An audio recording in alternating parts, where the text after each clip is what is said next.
नमस्कार शेतकरी मित्रांनो, मी अश्विनी सुरेश वानखडे कृषी जागरणच्या बुलेटिनमध्ये आपले मनापासून स्वागत करते। सुरुवातीला एक नजर आजच्या ठळक बातम्यांवर। राज्यातील 5000 बसेस एलएनजीवर धावणार। लातूरच्या कृषी जैव तंत्रज्ञान महाविद्यालयाचे नूतनीकरण होणार।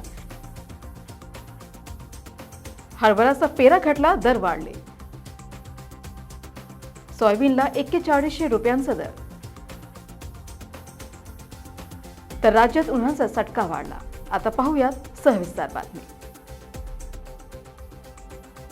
महाराष्ट्र राज्य परिवहन महामंडळाच्या 5000 डिझेल बसेस द्रवरूप नैसर्गिक वायू म्हणजेच एलएनजी या पर्यायी इंधनावर चालणाऱ्या वाहनामध्ये रूपांतर करण्यासाठी किंग गॅस कंपनीसोबत मुख्यमंत्री एकनाथ शिंदे यांच्या उपस्थितीत सामंजस्य करार करण्यात आला आहे।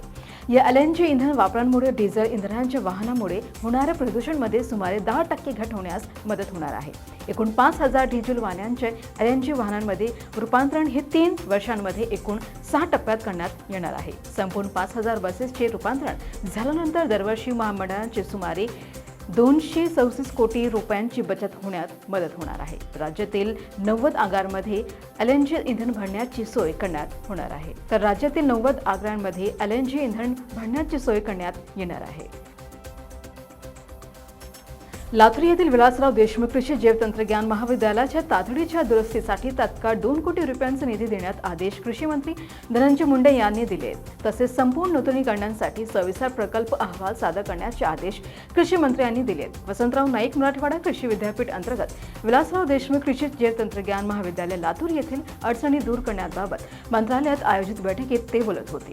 वसंतराव नाईक मराठवाडा कृषी विद्यापीठ अंतर्गत छत्रपती संभाजीनगर जिल्ह्यात एकही शासकीय कृषी पदवी किंवा पदव्युत्तर पदवी महाविद्यालय नसल्याने नवीन महिला कृषी महाविद्यालय सुरू करण्याचा निर्णय शासनाने घेतला आहे।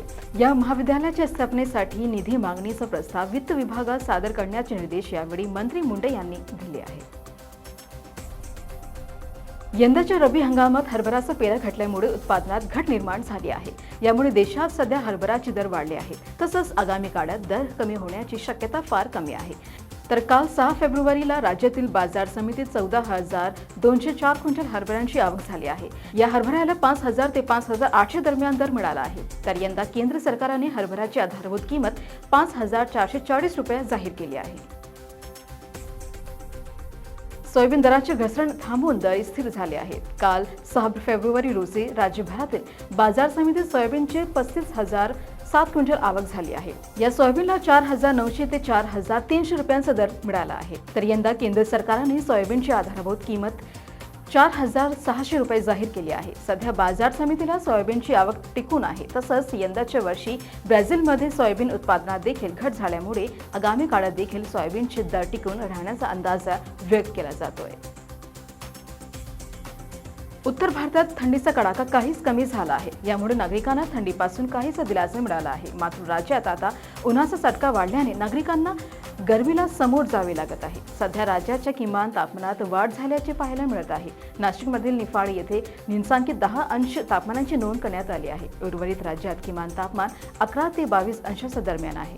तर आजच्या या बुलेटिनमध्ये येथेच थांबूया। तसंच कृषी जागरणच्या वतीने 1 डिसेंबर ते 5 डिसेंबर 2024 रोजी शेतकऱ्यांचा सन्मान सोहळा पार पडणार असून त्यासाठी नोंदणी सुरू झाली आहे। तुम्हीही या पुरस्कार सोहळ्यात सहभागी होण्यासाठी डिस्क्रिप्शनच्या बॉक्समधील लिंकवर जाऊन तुमची नोंदणी करू शकता आणि या सोहळ्यात सहभागी होऊ शकता। तसंच कृषीच्या वेगवान बातम्या पाहण्यासाठी आणि नवनवीन व्हिडिओ पाहण्यासाठी कृषी जागरणच्या YouTube चॅनलला नक्की सबस्क्राईब करा आणि कृषी बातम्यांचे अपडेट पाहण्यासाठी फेसबुक, आणि शेअरचॅटच्या पेजला नक्कीच लाईक करा। धन्यवाद।